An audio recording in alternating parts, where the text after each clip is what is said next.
They are wearing the frocks of the cloth we bought in Australia. You'll be happy to know. I had bought the cloth, remember, which I sent to all these children here, and they are wearing that. Especially symbolic mother from Sri Ganesh. No, actually the whole thing is about me only, describing. The whole thing is very beautiful. You should get the translation of the poem they have recited. I'm sorry I have to speak in this language because they don't understand, but you must understand the language of the heart.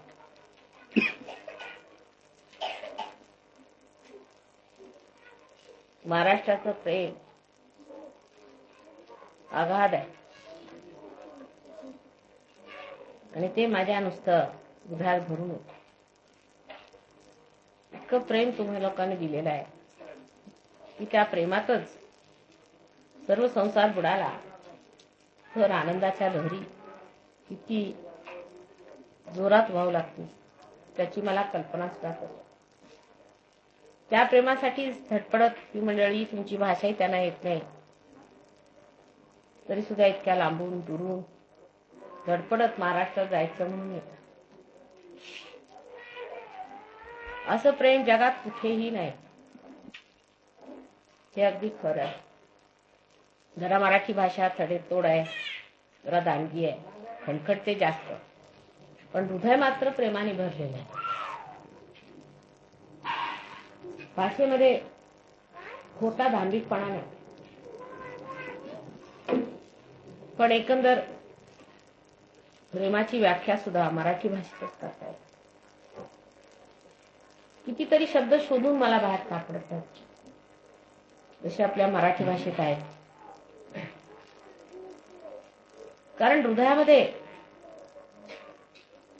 जो प्रेमाचा प्रवाह वाहत आहे त्याच्याच लहरी आदळून आपटून नवीन नवीन शब्द बनवतात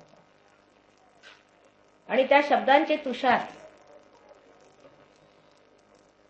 त्यातलं संगीत गात असतं. ते असलं अबाधित प्रेम सदा सर्वदा महाराष्ट्रात राहिलं पाहिजे. त्या लोकांचा संबंध बाहेरच्या लोकांचा आला आहे, अशा लोकांमध्ये मात्र थोडासा फेरबदल झालेला आहे. त्यामुळे प्रेम काय आहे ते लोकांना कळत नाही. प्रेमामध्ये मनुष्याला त्याग म्हणजे हा जाणवतच नाही. एखाद्या आईला आपल्या मुलाबद्दल आस्था वाटते, विशेषतः जर एखादं मुल आजारी असतं तर तिचा जीव नुसता कासावीस होतो त्या मुलासाठी. हे कसं? जेवढं तिच्यासाठी ते धन आहे मोठं, स्वतःचा जीव आतमध्ये घालू, धोक्यात घालू, रात्रंदिवस ती त्या मुलांच्या सेवेत असते. हे कुठून आहे?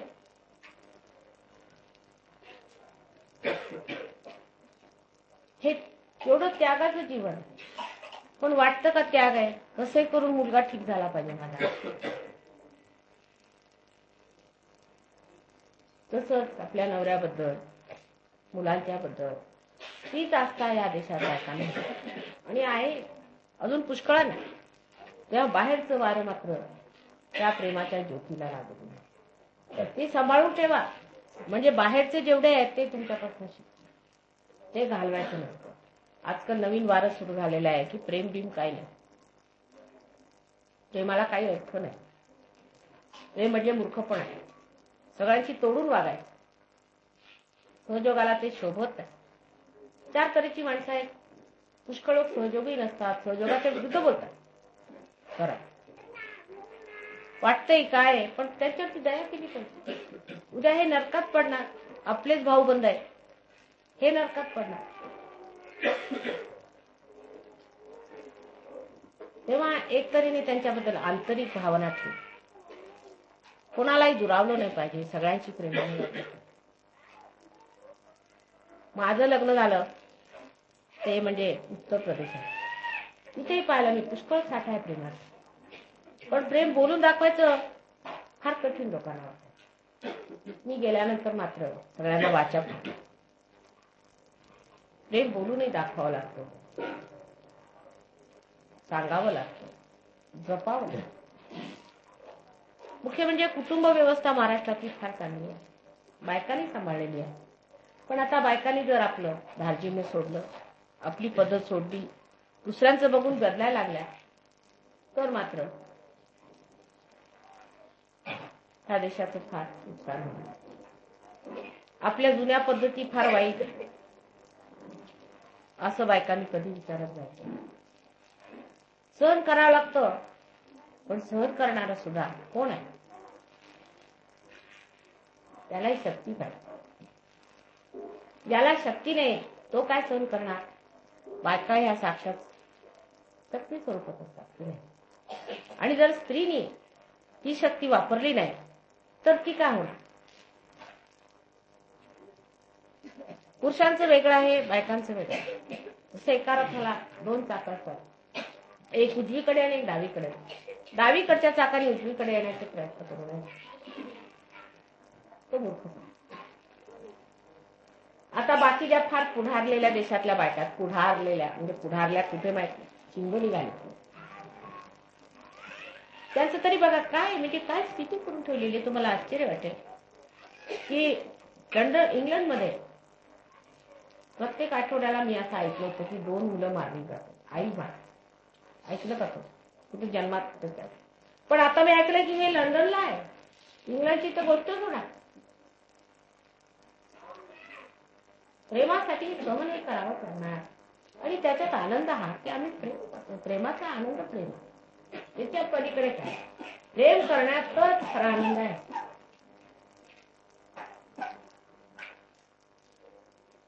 बाकी कशातच आनंद नाही. कसंही पाहिलं काय 2 वस्तू मिळाल्या किंवा नाही मिळाल्या. भांडणापूर्वी नवरा बायको तेच व्हायचं. नवरा म्हणायचं काय स्वतःच बघत नाही, सकाळी तिथून कामाला आपली लागते, काय व्यवस्था ठीक नाही तुला स्वतःची, काहीतरी स्वतःच करून घे. लपून छपून सगळं हे घरच्या वडीलधाऱ्या लोकांच्या समोर नसायचं.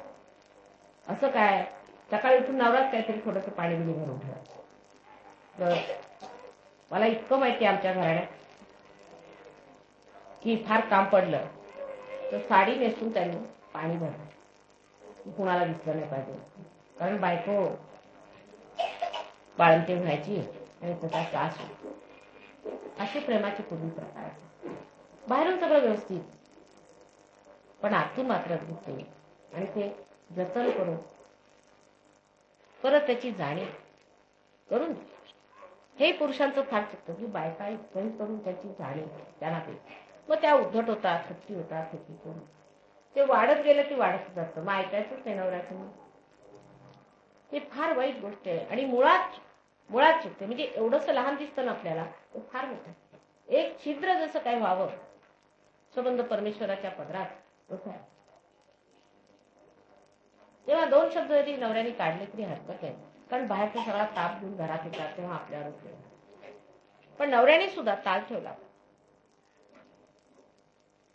मी आज एवढ्यासाठी म्हणते कारण परदेशातून आल्यावर मला ही तफावत जाणवली आणि वाटलं की कुठे माझ्या देशातल्या बायका सुद्धा त्या मूर्ख बायकांसारख्या कुठे वाहून जाईल. कारण संबंध शक्तीचा सार त्यांच्यात दिसायला आपलं कुटुंब म्हणजे फार लहान वाटतं, तसं ते फार मोठं घटक आहे. आणि एक कुटुंब सहयोगाचं म्हणजे एवढं मोठं घटक आहे की त्या घटकामध्ये आज फार मोठमोठाले जीव जन्माला येणार आहे. एवढे मोठमोठाले जीव जन्माला येणार आहे की त्यांची आपल्याला कल्पना सुद्धा करता येणार नाही. त्यासाठी अशा कुटुंबांची व्यवस्था करायला पाहिजे जिथे मनुष्याला एक असं वाटलं पाहिजे की विशेष काहीतरी सुंदरपैकी घडतंय. तिथे गेलं म्हणजे शांत, ती शांती स्थापित करायचं स्थान म्हणजेच घर आहे, कुटुंब व्यवस्था आहे. आपण शांतीच्या फार मोठ्या गोष्टी करतो. पुष्कळच्या बायका मी पाहिलंय मेंबर आहेत म्हणे काय आम्ही शांती देऊ असं, आणि घरी घटस्फोट.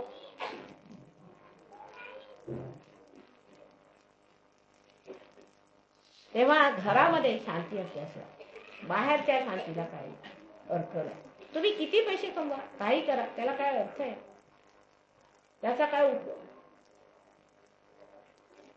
पुरुषांनी सांभाळून घ्यायला पाहिजे, बायकांनी सांभाळून घेतलं पाहिजे. दोन चाकं आहात तुम्ही एकाच रथाचे, आणि तो रथ एवढा मोठा आहे.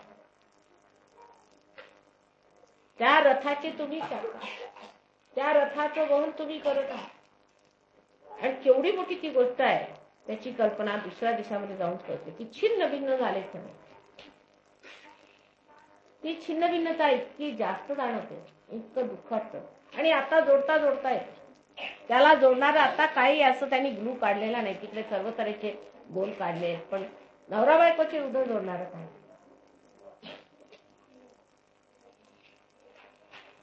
तो मराठी भाषेचं वैशिष्ट्य हे आहे की बोलता नाही गोडवा असायला.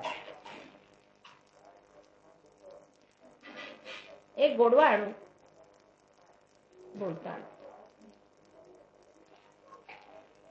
आणि ते जर साधलं नाही, विशेषतः पुरुषांनी सारखं बायकोकडे लक्ष फक्त तिच्या चुका काढण्यातच असलं तर ती कधी ठीक होणारच नाही. कारण तिला सगळं नाहीतरी चुकाच काढतात, काय केलं तरी कशाला ठीक व्हायचं. ही गोष्ट जरी आज दिसायला इतकी लहान वाटते लोकांना की माताजी आज हे काय सांगत बसल्या. राष्ट्राच्या गोष्टी करणं फार सोपं आहे. राष्ट्र फार मोठे मोठे झाले, पण ज्यांची कुटुंब व्यवस्था बिघडलेली आहे ते राष्ट्र आता रसातळाला निघालं, अगदी रसातळ. त्याचं कधीही भलं होणार नाही. तेव्हा ही दोर इकडेच सांभाळून ठेवा. खुंटीला जास्त महत्व आहे. एकदा जर का खुंट सुटली तर बेफाम होऊन जाईल संबंध संसार. म्हणून आज प्रथम तुम्हाला विशेष करून सांगते की कुटुंब व्यवस्था सांभाळून घ्या. आता रोज बघते अमेरिकेला जाऊन आल्यापासून तर तिथल्या लोकांना बघून मला आश्चर्य वाटलं. इतके तापट लोक आहेत, इतके तापट आहेत की ज्या दिवशी मी तिथे पोहोचले तर बातमी होती की जरासं एका माणसाचं दुसऱ्याशी भांडण झालं, त्यांनी पिस्तूल काढून त्याला मार रस्त्यावरच, ओळख न दे. लहानशा एका गोष्टीवर भांडण झालं, पिस्तूल काढून मारतात. एवढे तापटनी तामसी लोक आहेत तिथे. म्हणजे त्याच्या आईचा आणि वडिलांचा पत्ता घेतला तर कळेल की त्यांनी कितीतरी लग्न बिग्न करून हा मुलाचा सत्यानाश केला. जर तुम्हाला राक्षस तयार करायचे असले तर तुम्ही घरात भांडणं तयार. बायकांवर फार मोठी जबाबदारी. घरामध्ये सौख्य सगळं काय शांती आहे, आणि शांतीतच लेणं बायकांनी घातलं पाहिजे. पुरुषांनी दिलं पाहिजे आणि बायकांनी घातलं पाहिजे. ज्याने आपल्या घरातली शांती शुद्ध होईल अशा गोष्टी करायच्या. सहयोगांनी असा मनाचा निर्धार केला की बोलायचं ते गोडच बोल. दोन चुका क्षमा केल्या पाहिजे. आई तरी आमच्या कितीतरी चुका क्षमा करत असते, आणि बायकांनी तसंच लक्ष पुरुषांकडे दिला पाहिजे. इतकी जरुरीची गोष्ट आहे, ती महत्वाची गोष्ट आहे. या देशाचे सगळे धागे तुटून जातात, आणि जर का एकदा धागे तुटायला सुरू झाले तर सगळं वस्त्र हरवून जातं.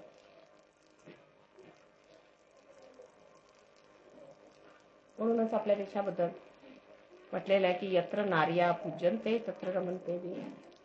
जिथे देवीची पूजा होते जिथे गृहलक्ष्मी बसते, त्या गृहलक्ष्मीचं जिथे स्थान असतं. गृहलक्ष्मी म्हणजे ती लक्ष्मी होणार आहे कसायलाच पाहिजे. सारखं भिकाऱ्यासारखं मला हे घेऊन द्या, मला ते घेऊन द्या, हे कधी गृहलक्ष्मीचं लक्षण असतं. म्हणजे तुम्ही भिकारी. राणी पद कसलं, राणी असली की तिला काय. मग नवऱ्याने फोर्स केला तरी सुद्धा नको, कशाला घरात एवढे खर्च काय. म्हणजे किती ही बाजू एकमेकाला पेलावी लागते त्याचा अंदाज घेतो. आणि त्यात रथ कशाचा हात प्रेमा. प्रेमाशिवाय सहयोग होणार नाही, प्रेमाशिवाय सारा संसार बदलणार नाही, प्रेमाशिवाय काही मार्ग मला दिसत नाही. जोपर्यंत आपापसात प्रेम होणार नाही, नुसत्या वरच्या ऑर्गनायझेशननी आणि नुसत्या इकडच्या तिकड्या गोष्टी करून काही होणार नाही. प्रेम हे मुख्य. परत हेही लक्षात ठेवलं पाहिजे, इज्जत किंवा आपण ज्याला आबरू म्हणतो ती पुरुषांनाही असते, बायकांना कसते. पुरुषांनी आपल्या इज्जतीचा ख्याल ठेवला पाहिजे, त्याचा विचार ठेवला पाहिजे. असं नाही की मला काही इज्जतच नाही, मी म्हणजे पुरुष, मग काय. घोड्यासारखं उधळलं तरी मी पुरुषच आहे, किंवा गाढवासारखा जरी वागला तरी मी पुरुषच आहे, काय केलं तरी पुरुषच आहे. आणि माकडासारखं जरी उड्या मारल्या तरी मी पुरुषच आहे. मग तुम्ही माकड व्हाल, गाढव व्हाल, पण माणूस होणार. पुरुषाला आपली आबरू पाहिजे. जशी बाईला आपली आबरू पसंत आहे तशी पुरुषाला असली पाहिजे. लक्ष्मणासारखा पुरुष सुद्धा बघा कसे डोळे खाली करून चालत. स्वतः आपल्या वहिनीचे 3 पायाशिवाय काही वरती बघितलं नाही.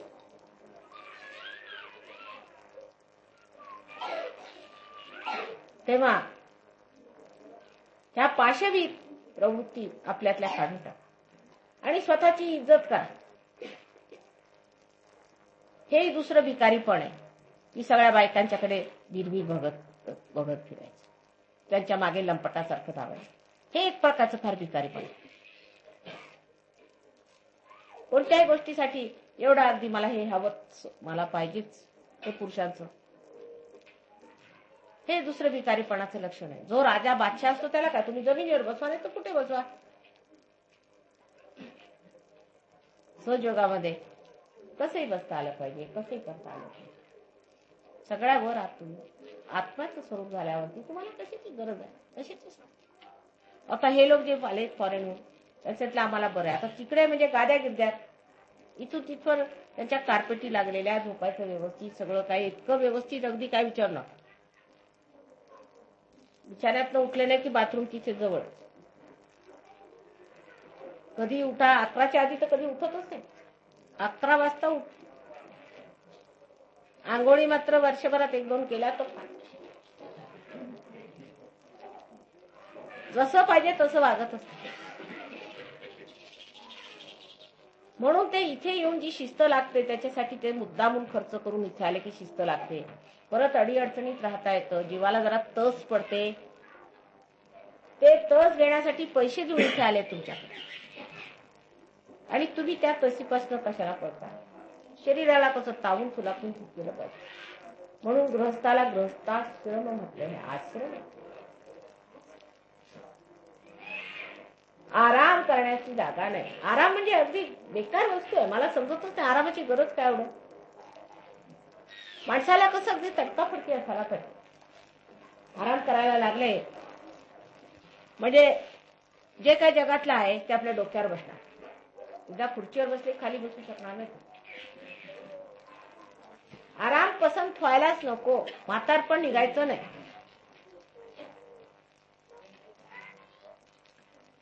असे लोक असतात की त्यांना उठायला सुद्धा एक मनुष्य लागतो आणि बसायला एक मनुष्य. हे असलं जीवन तुम्हाला जर करून घ्यायचं असलं तर आरामात राहा. सहजयोगी म्हणजे कसा अगदी तत्पर असतो.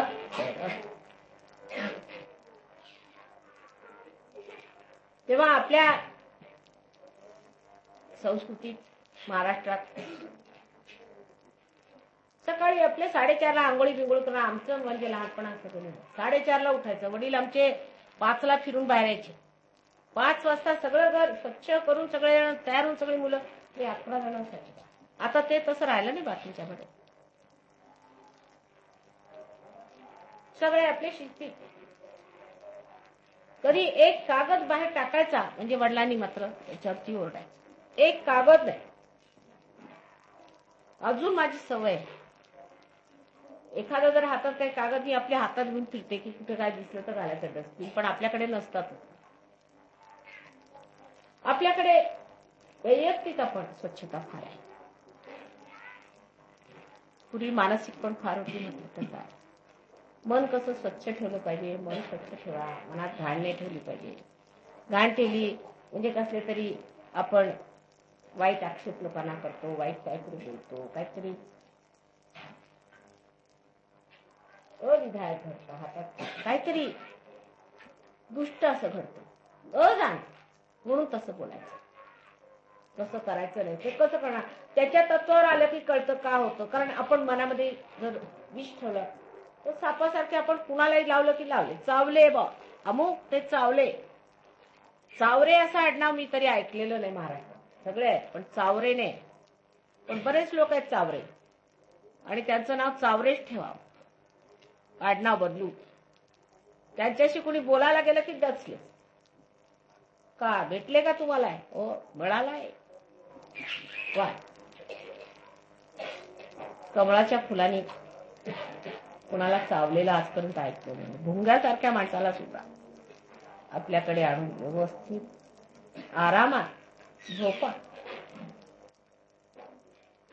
ते लक्ष्मीच्या हातात. तेव्हा हा चावरेपणा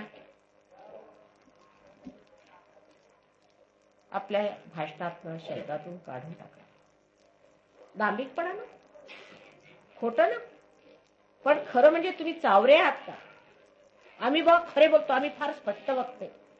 हे आपल्या महाराष्ट्रात फार स्पष्ट वक्ते. कधी टिळकांसारखे स्पष्ट वक्ते, खरे स्पष्ट वक्ते, आगरकरांसारखे, असे लोक आपल्या देशात आहेत, ह्या महाराष्ट्रात. तसा स्पष्ट वक्ता कुणा मी पाहिला नाही. स्पष्ट वक्ते म्हणजे लोकांना शिव्या देणे, घाणेरड्या गोष्टी बोलणे, हे स्पष्ट वक्ते. आमच्यामध्ये दांभिकपणा नाही. जे करायचं ते आम्ही उघड्या रस्त्यावर करतो. असं का? फार कॅड्यात. त्या बाबतीत एक समज असायला पाहिजे. त्यापेक्षा दांभिकपणा बरा नाही. जी माणसं उघड्या रस्त्यावरती घाणेरडी कामं करतात ते म्हणजे सगळी घाणच उघडी करून टाकतात. म्हणजे कुणाला काही मर्यादाच राहणार नाही. निदान दांभिक मनुष्य एवढा आहे की तेवढ्यापुरतं करतो आणि त्याला भीती वाटते, ते पसरत नाही. पण हे जे उघड्या रस्त्यावरती चालतात प्रकार, ते मात्र थांबत. आणि त्यासाठी स्वतःची ज्याला आबरूच नाहीये, प्रतिष्ठा नाही, अप्रतिष्ठित मनुष्य आहे, त्याला काय लक्षात येणार? त्या स्वतःची प्रतिष्ठा ठेवली. आणि शांती प्रतिष्ठेशिवाय मनुष्य ज्याला आपली स्वतःची प्रतिष्ठा असते तो हत्तीसारखा आरामात त्याची शांती ढळत. आपण प्रतिष्ठित आहोत किंवा नाही ते पाहिलं पाहिजे. चिल्लरपणा करणे, वाशकळपणा करणे, कुचेष्टा करणे, एक दुसऱ्याचं वाईट पडणे, हे म्हणजे किती निम्न स्तरातल्या गोष्टी आहेत. आणि ते सहयोगानंतर दिसतं. आणि तो बदल जर आपल्यात आलेला नसला तर असं समजायचं की अजून आम्ही सहयोगी झालेले नाही. सहयोग म्हणजे काय, तुम्ही मेंबरशिप करू शकत नाही, मी कालच सांगितलेलं आहे. त्याच्यामध्ये तुम्हाला व्हावं लागतं. आणि ते इतकं सौंदर्य आहे, इतकी मृदुता आहे त्याच्यामध्ये. पूर्वी मी असं बघितलं होतं की आमचे सहयोगी सगळ्याच्या पहिल्या रांगेतून बसले. कोणताही प्रोग्राम असला आधी आम्ही तिथे बसलेले. अहो तुम्ही व्यवस्थापक, तुम्ही तिकडून बसले, पण बाकीची व्यवस्था कोण बघणार? म्हणजे घरातल्या बाईंनी आधीच जेवायचं, अजून आपल्याकडे अजून बायका असं करत. तशातला प्रकार. तुम्ही समोरच येऊन बसले का? हो म्हणे, आम्ही 3-4 रांगा राखून ठेवल्या. असं का? बरं, आता बसा म्हटलं, तुमची पूजा करा. ते आता बदलत बदलत मागच्या रांगेत गेले आणि आता बघते की बाहेरच बसतात बिचारे. तुम्ही पुढे दुसऱ्यांना करा, ज्यांना गरज आहे. ही गोष्ट जेव्हा येऊ लागली तेव्हा समजायचं सहयोग जमतोय बा आपल्याला. कारण कुठल्या तरी आपल्या माताजी आहेत ना, त्यांचंच आम्ही कार्य करतोय, त्यांचंच आम्ही बघतोय. सहयोग त्यांचाच आहे, ते आम्ही समजतोय. असा विचार करून दुरू नाही केला काय किंवा पुढू नाही केला काय तरी आहे. तिथे जाऊ, जिथे योग्य असेल माताजी तिथे त्या मात ठेवा. अशा समाधानी वृत्तीने जो मनुष्य राहतो त्याला सहयोग लागतो. तर तिसरी गोष्ट म्हणजे समाधान माणसामध्ये पाहिजे. समाधानाशिवाय शांती प्रस्थापित होणार. आज कोणाकडे गेले तर त्यांच्याकडे आम्ही आज अमुक बघितलं, ते फार छान आहे, मग गेले बाजारात धडपडत. तेच मिळवलं पाहिजे. आता ज्या लोकांनी मिळवलं आहे इकडे त्यांना ते माती मोलाचं झालं. सगळं आणून घरामध्ये ठेवून करायचं तरी काय? लोणचं घालायचंय का? जे दुसऱ्यांच्याकडे मिळालं दिसलं ते आपण आणायचं. मग आपलं वैशिष्ट्य काय राहील? अहो काहीतरी नवीन आणा. आणि संस्था त्या माणसाला, अशा माणसाला काहीही संस्था नाही. आपोआप गोष्टी घडतात. सहयोगाना सगळं काय मिळतं, त्याचं सौंदर्य सगळं काय मिळतं. पण पहिल्यांदा मनुष्याला समाधान असायला. समाधानाचं एवढं सौष्ठव कशात? समाधान. सहयोगानंतर तुम्हाला तुमचा आत्माच मिळाला. त्याच्यावर आता समाधानाला आणखी काय? जे स्वतः साक्षात समाधान स्वरूप आहे तेच तुमच्या जागृत झाल्यावर आता कसलं समाधान पाहिजे मात्र तेव्हा. पण त्याचा अर्थ असा नाही की भगवी वस्त्र घालून माझ्या समोर उभे राहा. म्हणजे दुसरंही असतं ते. आता आम्ही सहयोगी झालो, आता आम्ही भगवी वस्त्र मळकी घालून उभे. पण समाधानामध्ये एक सौंदर्य. ज्या मनुष्याला समाधान असतं तेव्हा तो अत्यंत प्रसन्न चित्त असतो. देवीचं तसंच आहे. तिला समाधान असलं की प्रसन्न चित्त, नसलं की स्पष्ट दिसतं बा समाधान काय वाटलं नाही. मात्र तुम्ही जर समाधानी असला तर तुमचं जे आयुष्य आहे ते सौंदर्यमय, अत्यंत हळूवार. पूर्वी मी पाहिलं तर लोक ओरडायचे एका दुसऱ्या सहयोगात. नुसतं कोकळलं चालायचं. मी म्हणायचं बाबा आता कसं काय होणार आहे लोकांचं. कोणी आला की एक फटका द्यायचा तलवारीचा. कोणी आला दारात, आले का तुम्ही घ्या, म्हणजे तो पळायचा सहयोग नको रे बाबा. तिकडे जहाल लोक राहतात सगळं. तो जहालपणा आता मावळ. अगदी थंड वातावरण झालेलं आहे. केवढं छान झालं. असं वाटलं पाहिजे की खरंच कमळात आलो की काय. हा त्याचा सुगंध, त्या सुगंधामध्ये आम्ही येऊन नाहून राहिलोय असं वाटलं पाहिजे. एका नवीन माणसाला भीती नाही वाटली. त्याला वाटलं पाहिजे की आलो बा आपण कुठेतरी. हे स्वर्ग आहे. आणि हे स्वर्गाचे देवदूत बसले सगळे.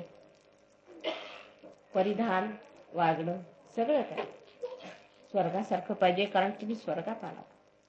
हे स्वर्ग आपल्यातला स्वर्ग जागृत झालेला आहे तेव्हा त्याचा परिणाम हा दरवळलाच पाहिजे.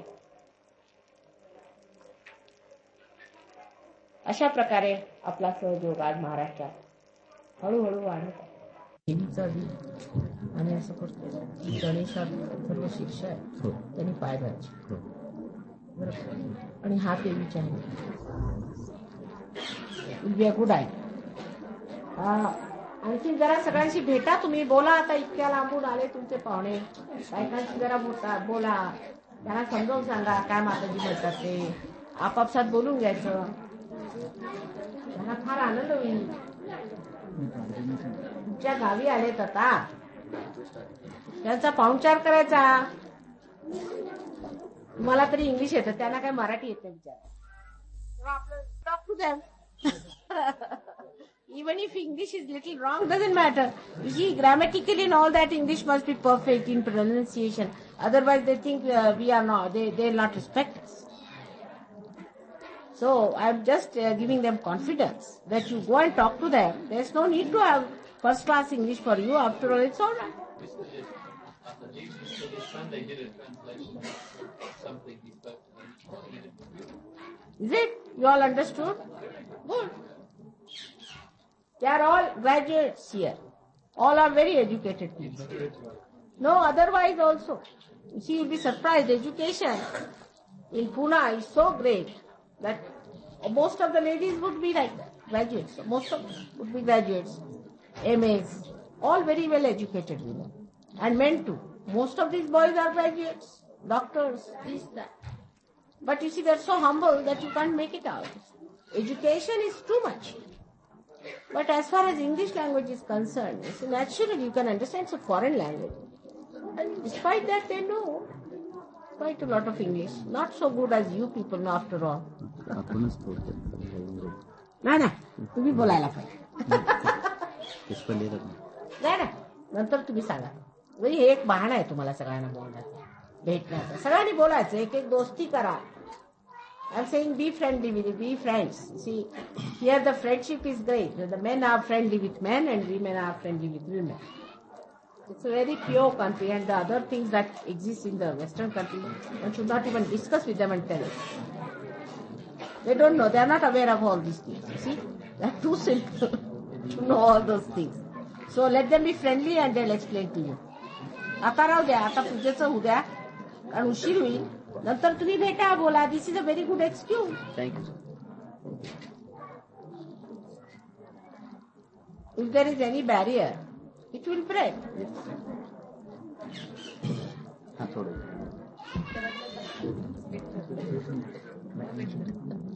Isn't it? They must talk to you.